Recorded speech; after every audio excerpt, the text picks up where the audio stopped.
اگر اولاد نہ ہو تو ڈاکٹر کے کہنے پر IVI بدل کرا سکتے ہیں، کرا سکتے ہیں۔ ایک بات کا یاد رکھنا کہ یہ بیبی ٹیوب ہے یا IVI ہے، اس میں یہ ضروری ہے کہ مادہ خامد کا ہو، یعنی وہ مادہ منویہ جو ہے، نطفہ جو ہے وہ خامد کا ہو، کسی اور مرد کا نہ ہو، ورنہ وہ تو حرام کی اولاد ہوگی۔ اصل میں کچھ مجبوریاں ہوتی ہیں نا جی کہ مادہ خامد کا صحیح مقام پہ نہیں پہنچ سکتا،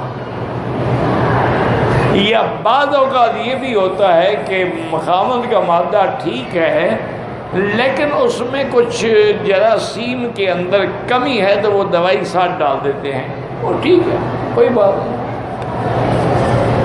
ایک مرد کی 2 بیویاں ہیں، ایک بیوی سے بچے بھی ہیں۔ مرد کے انتقال کے بعد اگر ایک بیوی کسی دوسرے مرد سے نکاح کرے تو کیا سابقہ مرحوم شوہر کی وراثت ملے گی؟ بالکل ملے گی، کیوں نہیں ملے گی؟ وہ تو اس کے نکاح میں بیٹھی ہے، وہ اس کے نکاح میں تھی جب وہ مر گیا تو وہ وارث ہے۔